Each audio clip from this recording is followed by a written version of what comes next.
انہوں نے جواب دیا کیا آنے والے کل کو روزہ رکھنے کا ارادہ ہے؟ رسول اللہ صلی اللہ علیہ وسلم نے دریافت کیا جی ارادہ تو نہیں ہے۔ حضرت جویریہ رضی اللہ تعالی عنہ نے عرض کیا سنا تو فرمایا افطار کر دو۔ حکم کی دیر تھی کہ انہوں نے روزہ افطار کر لیا۔ اس سے امت کی تعلیم مقصود تھی کہ کسی خاص دن کو نفلی روزے کے لیے مخصوص نہیں کر لینا چاہیے تاکہ یہود و نصارہ کے ساتھ مشابہت کا موجب نہ ہو جائے، کیونکہ وہ معین دن کی تعظیم کرتے ہیں اور یہ معین دن ہفتہ اور اتوار ہیں۔ نیز روزے جمعہ روزے عید ہے جیسا کہ حدیث پاک میں وارد ہوا ہے، لہٰذا اس دن روزہ رکھنا مناسب نہ ہوگا۔ ایک مرتبہ آپ صلی اللہ علیہ وسلم حضرت جویریہ رضی اللہ تعالی عنہ کے گھر تشریف لے گئے اور پوچھا کچھ کھانے کو ہے؟ میری کنیز سے صدقے کا گوشت دیا تھا، وہی رکھا ہے، اس کے سوا اور کچھ نہیں۔ انہوں نے عرض کیا تو فرمایا اسے اٹھا لاؤ کیونکہ صدقہ جس کو دیا گیا تھا اس کو پہنچ چکا۔ ام المومنین سیدہ جویریہ بنت حارث رضی اللہ تعالی عنہ حضور اکرم صلی اللہ علیہ وسلم کی زوجیت کے نور و نکہت سے بھرپور فضاؤں میں بے مثل زندگی گزار رہی تھی۔ وہم و گمان بھی نہیں تھا کہ یہ حسین و خوشگوار زندگی صرف 6 سالوں پر محیط ہے اور اس کے بعد وہ بیوگی و جدائی کا داغ دے کر اپنے رفیق اعلیٰ کے پاس تشریف لے جائیں گے۔ جب رسالت مآب صلی اللہ علیہ وسلم نے وصال فرمایا تو دنیا اندھیر ہو گئی۔ یقین نہیں آتا تھا کہ آنکھیں جو دیکھ رہی ہیں وہ حقیقت ہے۔ دل میں ہول اٹھتا تھا، آنکھوں سے اشک رواں تھے، لیکن لبوں پہ یہ الفاظ تھے اے باری تعالیٰ تو جس حال میں مجھے رکھے میں ویسے ہی راضی ہوں، مجھے حوصلہ عطا فرما۔ اس وقت ان کی عمر مبارک 26 سال کی تھی۔ زندگی کی طویل راہیں سامنے پھیلی ہوئی تھی۔ تھوڑے ہی فاصلے پر حجرہ عائشہ صدیقہ رضی اللہ تعالی عنہا میں محبت کرنے والا شوہر اللہ کا محبوب رحمت للعالمین اور خاتم الانبیاء صلی اللہ علیہ وسلم ابدی آرام فرما رہے تھے۔ جب فراق و جدائی کی کسک بہت بےتاب کر دیتی اور ملاقات کو دل چاہتا تو ام المومنین سیدہ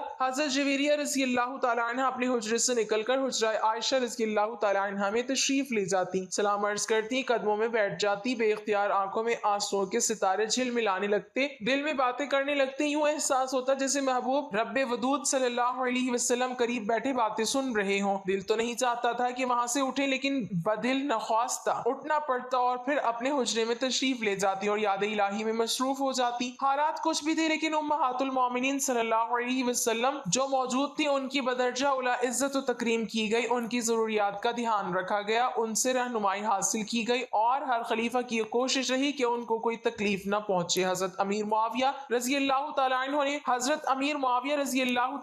تو امہات المومنین رضی اللہ تعالیٰ عنہ کی خدمت باعث افتخار و سعادت سمجھتے تھے۔ انہوں نے حضرت سیدنا جویریہ رضی اللہ تعالیٰ عنہ کا سالانہ وظیفہ 12,000 مقرر کر رکھا تھا، اس کے علاوہ بھی تحائف ارسال کرتے رہتے تھے۔ حضور صلی اللہ علیہ وسلم سے سیدہ حضرت جویریہ رضی اللہ تعالیٰ عنہ کو جدا ہوئے 45 سال ہو گئے، اس وقت ان کی عمر 71 سال تھی۔ یہ ربیع الاول 56 ہجری کا واقعہ ہے۔ سوچ رہی تھی کہ اسی مہینے میں آقا نامدار صلی اللہ علیہ وسلم سے جدا ہوئی تھی۔ یہاں پہنچ کر ان کی سوچیں گہری ہو گئی۔ محبت اور اتباع کی یہ بھی تو صورت ہے کہ اسی مہینے بلاوا آ جائے، اور پھر بلاوا آ گیا۔ طویل جدائی کے بعد اب وصل کا وقت آ گیا تھا۔ آپ صلی اللہ علیہ وسلم پہلے سے تیار تھے اور پھر روح قفس انصری سے پرواز کر گئی۔ ان دنوں حضرت امیر معاویہ رضی اللہ تعالیٰ عنہ کی طرف سے مدینہ منورہ میں مروان بن حکم حاکم تھا۔ انہوں نے ام المومنین سیدہ جویریہ بنت حارث رضی اللہ تعالیٰ عنہ کی نماز جنازہ پڑھائی اور جنت البقیع میں آسودہ خراب ہو گئی۔ کتب